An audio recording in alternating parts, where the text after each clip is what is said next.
Asante. Kwa majina naitwa Redi Samuel Malunga, natokea Nyerere kwa Katavi. Okay, na unajishughulisha na nini? Dereva bajaji. Dereva bajaji. Haya, kama ambavyo umemsikia yeye ni dereva bajaji, lakini pia ni binti pia naweza nikasema hivyo, lakini ameamua basi kuingia huko kuendesha bajaji. Tufahamu tu kwa haraka haraka pia ni kwa nini uliamua kufanya hii kazi ambayo unaifanya ya bajaji? Kitu ninachokipenda, napenda sana kwa dereva. Ulianzaje? Nilikuwa na mgawa Itenka. Kwa nilikuwa karibu na stendi ya bajaji. Nilikuwa na dandia. Tunaomba nielekeza kidogo hivyo. Baadaye ndio mama akanipeleka VETA. Nilienda VETA, nenda Sumbawanga. VETA moja inatoka Tandala. Nilipoenda kule nikajifunza, nikapata cheti, nikapata na leseni pia. Yeah. Sawa, natamani kujua safari yako ilikuwaje kwa niaba ya yule pia ambaye anakusikiliza. Mwenzetu wewe ulianza tu bila kuwa na upinzani kidogo, au ilikuwa ni rahisi sana tu kwamba ulivyoanza kila mtu big up sana, au ilikuwaje? Upinzani ulikuwepo tena mkubwa tu. Unajua wengi wanaamini kwamba udereva ni kazi ya mwanaume, sio mwanamke. Kwa hiyo wakunikatisha tamaa walikuwepo wengi. Na kuna kipindi mama pia naye alikubali kwamba leo iache kazi ya udereva. Akakwambia kabisa, mwanangu wewe muache kwanza. Acha kwanza. Kwa mimi nikawa nafanya kitu kwa kazi kwa kuibia. Nafanya kazi nyumbani, mida natoroka. Naenda kwenye bajaji, najifunza, narudi. Alikuja kushtukia mimi nishajua, nachukua didai waka. Akasema kumbe ushajua. Na akaelewa kabisa kumbe mtu ana nia kweli. Yeah. Na akachukua uamuzi wa kunipeleka shule. Lakini mwanzoni yeye alikuwa pia hakubaliani, au kwa mwanzo kabisa alikubaliana, ila kutokana na kelele za watu wengine waliomzunguka akasema acha? Mwanzo kabisa alikubali, lakini saa watu waliongea sana, acha akamshauri. Akawaelewa kwamba hamna aloiacha. Baadaye tena ilivyoona kabisa nimeshaingia barabarani, akaamua kunipeleka shule. Na yeye kama mzazi, wasiwasi wake hasa ulikuwa ni nini? Yaani mara baada ya kuwa tayari amekuona umeiva, lazima mlikuwa mnabadilishana mawazo kwamba yaani mimi wakati ule nilikuwa nahofia 1 2 3. Kitu gani ambacho kwake kilikuwa ni kama shaka kama mzazi pia? Alikuwa na wasiwasi naweza kupata ajali, nikaumia. Akiangalia watu mtandaoni wanapopata ajali, mara mwingine kavunjika mkono, mara kafa, sema hapa nitampoteza mtoto. Ndicho kilichokuwa kinampa hofu. Na kinachomwaminisha kwamba kumbe hapana, ni kazi kama kazi nyingine ni nini pia? Kwa sasa hivi ananiona mpaka sasa hivi nipo na pesa napata. Ndio.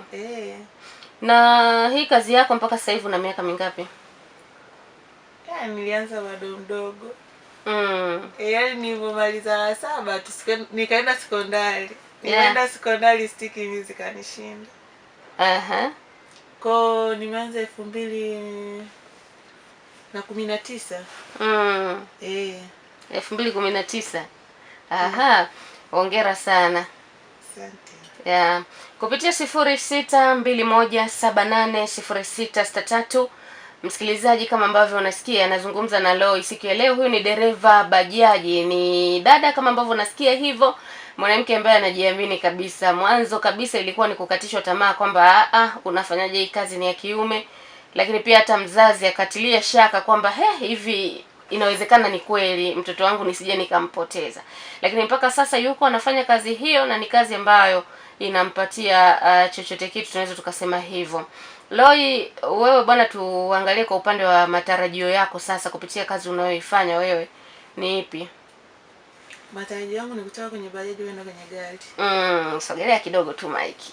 Ni kutoka kwenye bajaji kwenda kwenye gari. Kutoka kwenye bajaji kwenda kwenye gari. Na ni magari gani ambayo unatamani kuendesha? Ya mizigo. Yale makubwa kabisa yale. Napenda sana. Na kwa sasa hivi una mkwamo wowote ambao unaona kwamba ndo unasababisha wewe kushindwa kufikia kile ambacho unatamani ukipate? Labda pesa ya kwenda shule. Ndio ambayo inakuchanganya kidogo. Pesa ya kwenda tena kuongeza. Na mama umejaribu kumshirikisha pia kwenye hilo? Mama nimemwambia, ameniambia nipambane mwenyewe. Kwa sababu sasa hivi unaweza kujitafutia. Ndio. Aha. Kwani wakati ule okay sawa, uliniambia kwamba wakati ule hata bajaji yeye ndo alikushika mkono kaendelea. Sasa kwa nini kwa sasa hivi pia asifanye hivyo jamani mama? Shida ni nini? Mama ana mambo mengi, yaani majukumu. Niko mimi tu na mama yangu. Kwa awatunza wadogo zangu, mimi tena anipeleke shule. Anachemka. Inakuwa ni mtihani kidogo. Sawa, na hakuna mtu ambaye labda ulijaribu kumshirikisha ukamweleza kwamba mimi ninatamani sana kuwa dereva wa malori, lakini kinachonifelisha labda ni fedha ya kwenda kusoma? Hakuna ambao umewahi kuwashirikisha ili waweze kukusaidia kutoa sehemu moja kwenda sehemu nyingine? Bado sijapata mtu hivyo. Wa kumwambia. Ndio. Aha. Sawa. Sasa kwa yule ambaye pengine anakusikiliza wakati huu, yawezekana ukamueleza vizuri. Yaani inawezekana kabisa yuko mtu anayekusikiliza kwa sasa na ana uwezo pia wa kukusupport kwenye issue ya shule. Wewe unamwambiaje? Ani support? Anipeleke shule. Basi. Hauwezi kumwangusha. Siwezi hata siku moja. Sawa, mpaka sasa hivi natamani kujua mafanikio yale ambayo unayaona ya waziwazi kupitia kazi hii kwanza ya bajaji ambayo unaifanya. Namsaidia mama yangu baadhi ya majukumu, baadhi ya vitu. Okay.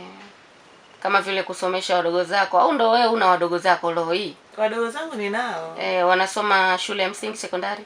Shule ya msingi wote. Wote ni msingi. Wa sekondari wenyewe hawako hapa, wako Dar.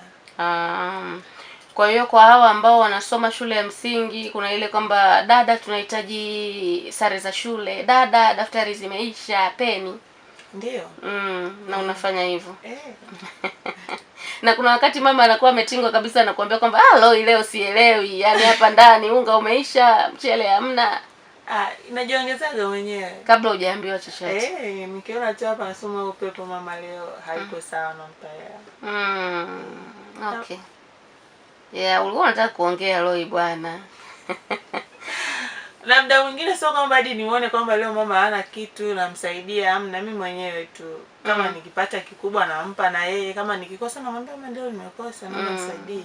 Leo sina. Okay, sawa.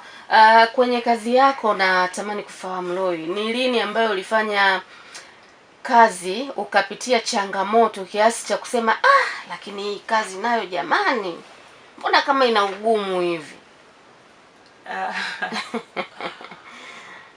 Yaani changamoto ilikuwa ni mwanzo. Mwanzo nakuta dada anaenda wapi, ananiangalia. Sema kweli dereva au? Acha kunijibu. Na mwingine anakuja abiria, wanakaa, wewe ndio dereva, anashuka. Vinde hajanizoea, maana kwa najua madereva ni wanaume tu, hamna wa kike. Sasa sisi shamzoea mama lao, wewe unajifunza. Ndio hivyo tu. Kwa hiyo ni kwako ilikuwa ni changamoto sana. Aisi hapo nitamani hata kuacha.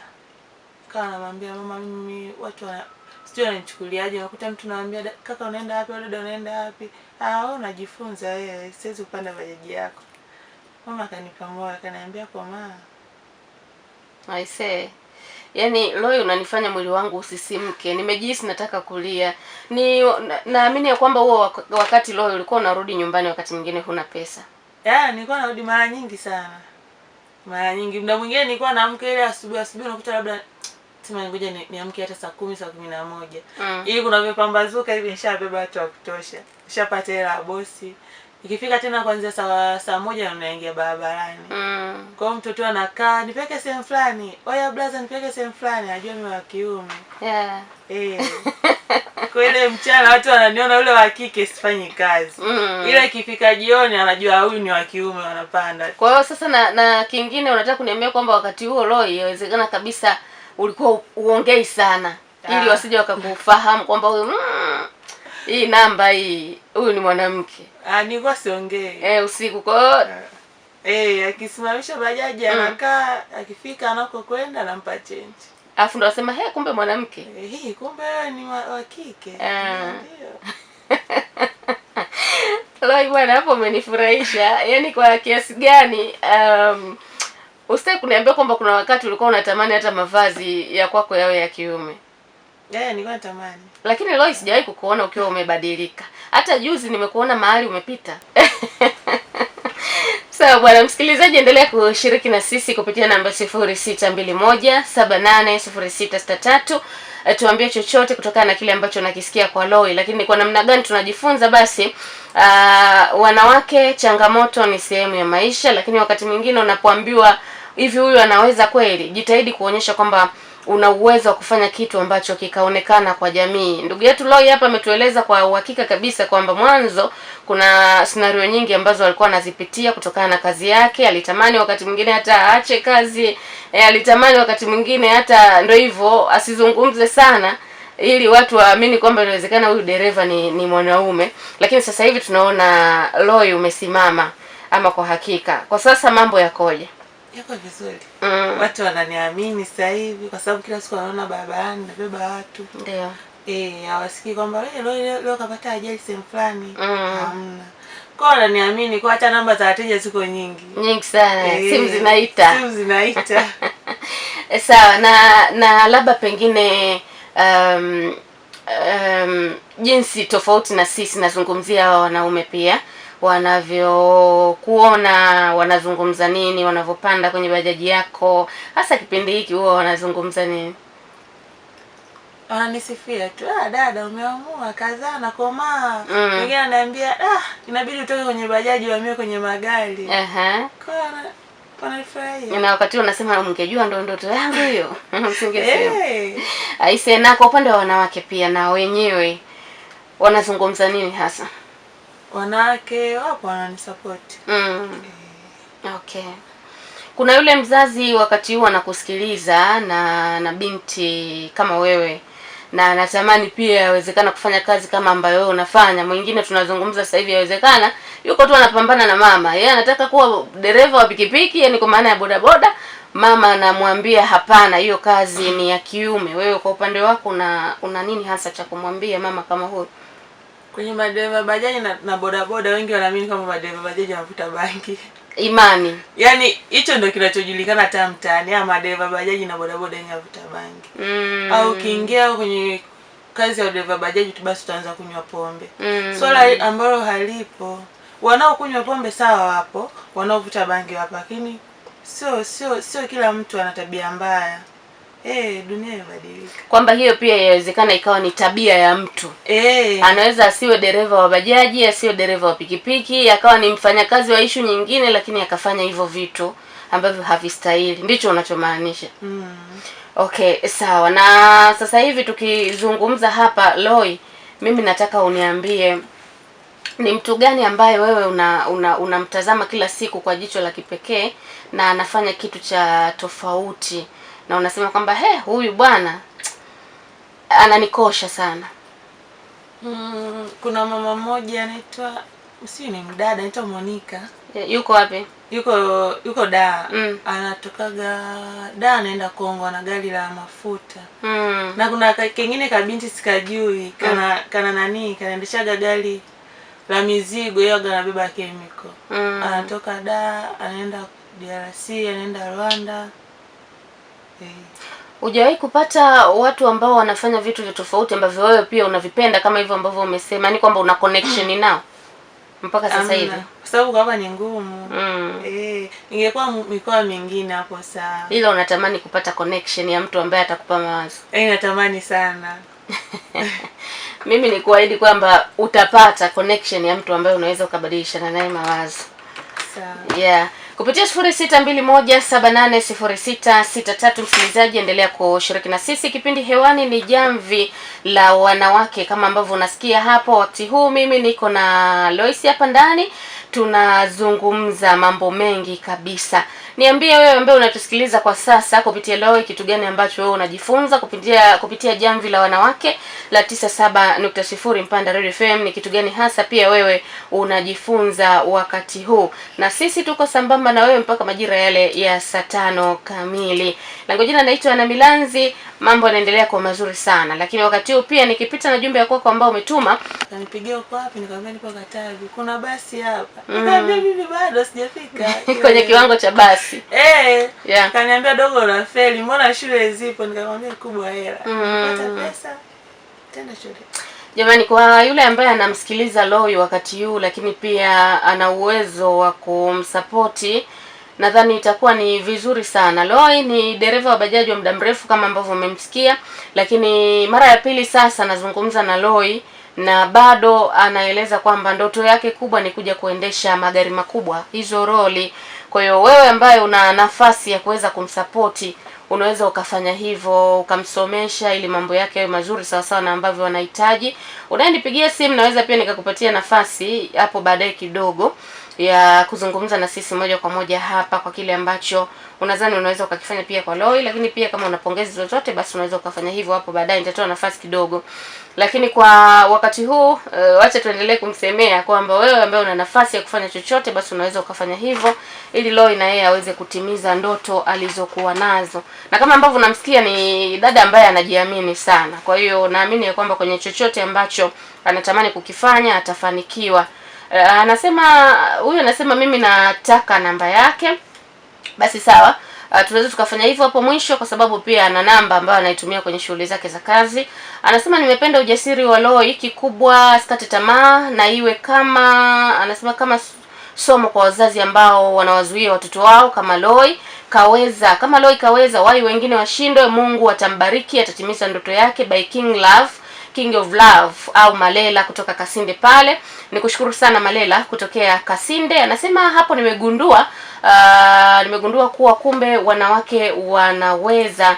Anasema kazi za wanaume. Basi ngoja na mimi nimnunulie mke wangu boda ili aanze kazi. Anasema Loi hongera sana tena sana, we ni jasiri sana. Naitwa Leonard. Haya, tukushukuru sana. Bwana, unapongezwa kwa ujasiri pia.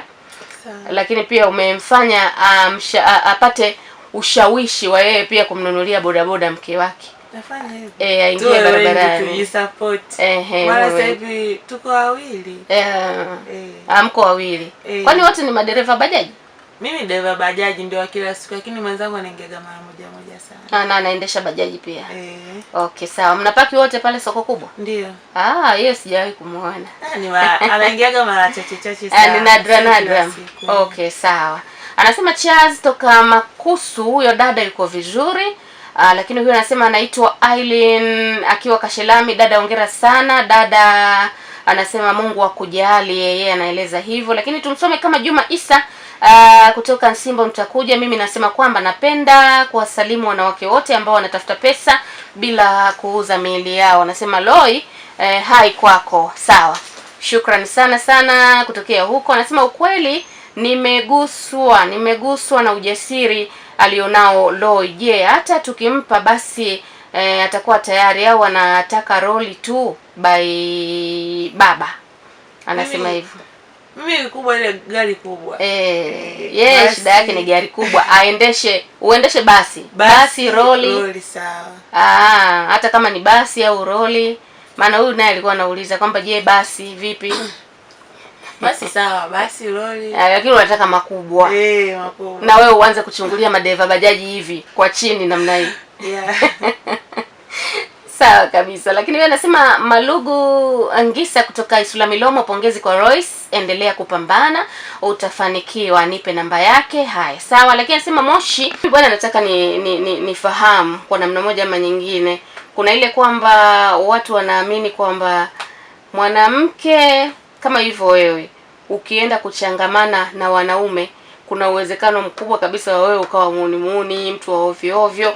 Wewe kwa upande wako imekuwaje? Hicho kitu ulikuwa unakutana nacho, na kama ulikutana nacho ulikabiliana nacho vipi? Mtazamo wa hivyo, yani nataka nijue. Wale hivyo vitu vipo. Sio kwamba ni uongo, vitu vipo, lakini kwa sasa vimepungua kwa sababu kuna sheria sasa hivi kali. Hata kwa viongozi tu madereva bajaji wenyewe wenye kiti, yani kuna sheria kali sana. Dereva bajaji kwanza sasa hivi ukionekana umelewa, umevaa kiuni, unavuta sigara, lazima wakufukuze kijiweni. Hatutaki mtu mwenye tabia mbovu. Alafu pia wengi wanaamini kwamba madereva bajaji wanavuta bangi. wanavuta sigara, wanakunywa pombe. Au mtu akimkuta dereva bodaboda au bajaji macho mekundu, ajua tayari kashavuta. Kumbe kitu ambacho sio kweli. Unakuta ni upepo, alafu vumbi. Likiingia machoni lazima macho yawe mekundu. Yanabadilika. Lazima kabisa. Yaani hata kama wewe ukifanya kazi ya kwenye vumbi lazima macho yawe mekundu. Na tunajua hiyo masaa karibia 12, sijui wengine masaa 18 wako barabarani. Kuna wengine anakesha.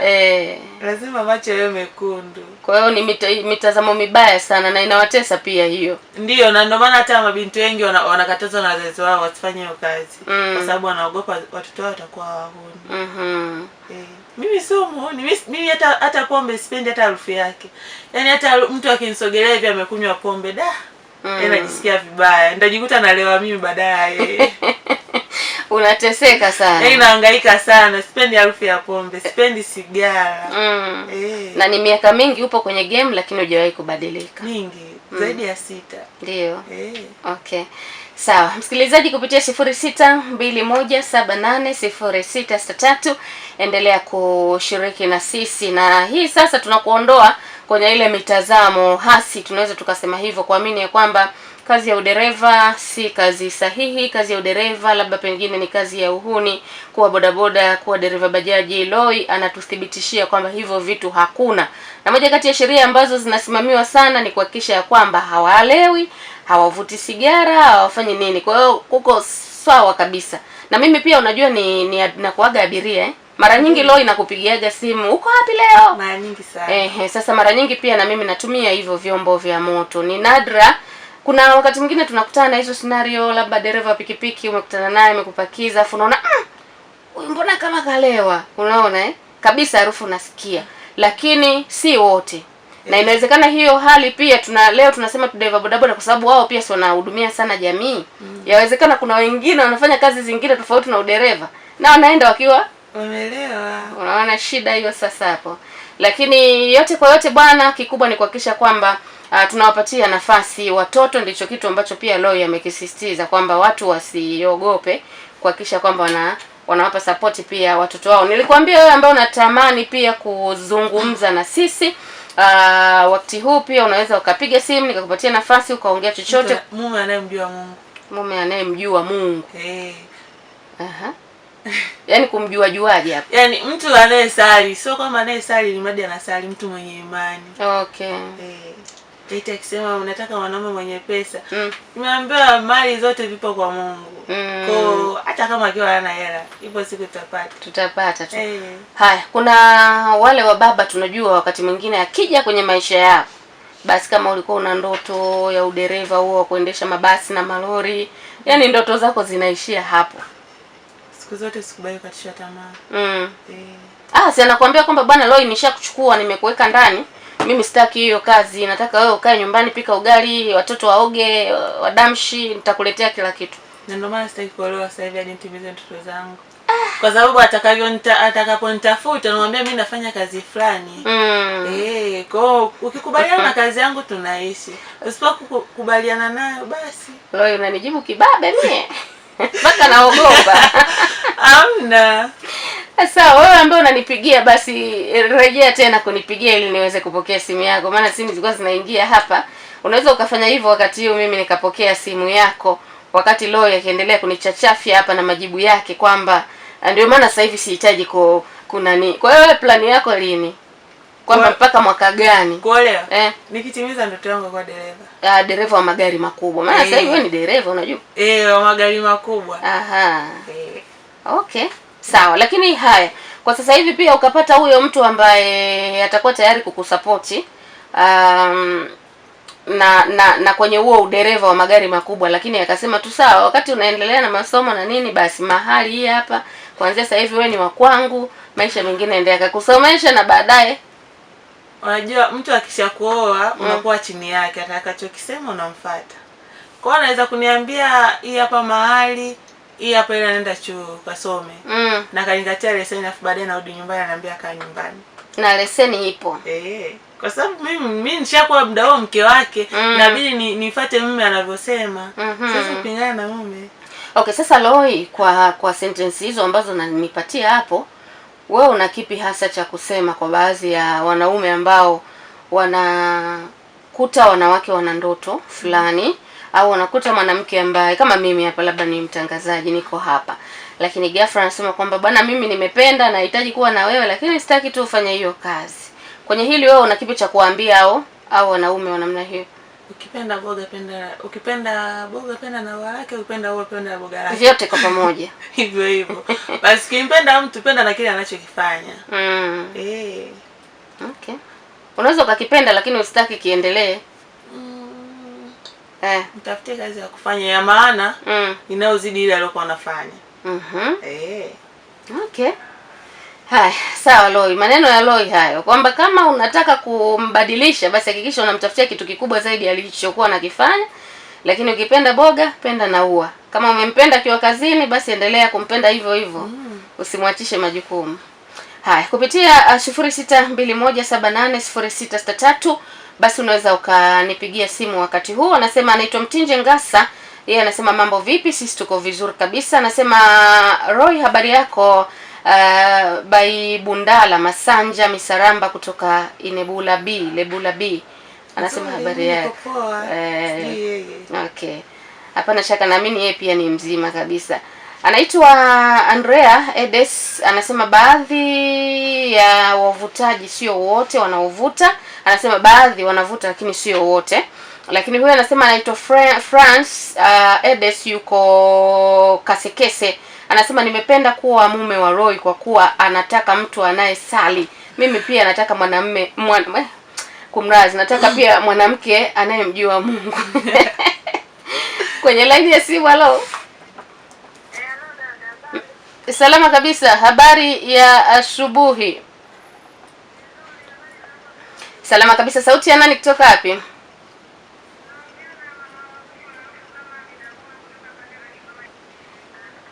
Loi, usisikilize maneno ya watu. Songa mbele. Ndio. Ndicho ambacho yeye amekieleza. Hata kipindi naanza ningesikiza watu nisingekuwa hapa. Kwa uliziba masikio pamba.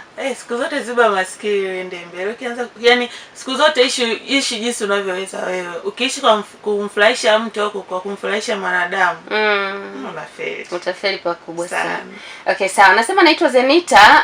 Jamani, huyo dada apambane afanikiwe. Anasema mimi nina kipaji cha kuigiza afu sijasoma. Je, naweza?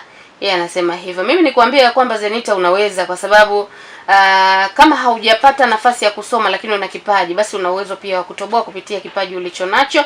Usiogope, onyesha kwa bidii kabisa ili uweze kufanikiwa. Kwa binti au mama niseme, unataka kuwa dereva au unataka kufanya kazi fulani tofauti na kike. Wewe fanya, usisikize mtu anasema nini. Ukisikiza mtu utapiga hatua hata mmoja. Mbona kuna wapishi siku hizo wanaume hatusemi? Wakati zamani ilikuwa inajulikana kabisa mama lishe, sio baba lishe. Hata sasa hivi nenda kwa mama lishe, hawasemi nenda kwa baba lishe, lakini ukizunguka asilimia kubwa sasa hivi wanaopika ni wanaume. Mbona wenyewe hatusemi kwamba wewe mwanaume unafanya kazi ya jikoni, unafanya nini? Unapika wanaume. Mbona anapika wanaume? Kwa hiyo sisi wanawake tujipe moyo. Na wenyewe wanaume kauza nyanya. Bwana Loi, mimi nikushukuru sana kwa muda wako ndugu yangu. Asante. Lakini tuseme asante sana kwa wewe msikilizaji ambaye ulikuwa na sisi kuanzia mwanzo kabisa kipindi hiki cha Jamvi la Wanawake. Kwa nukta hii niseme ya kwamba sisi hatuna la ziada. Wacha tuondoke hapa ndani. Loi, simu zishaanza kuita, anasubiriwa huko lakini pia hujataja zile namba za kazi bwana Loi. Kwa yule ambaye anahitaji kukutafuta. Namba yangu ni 0614036063. Irudie.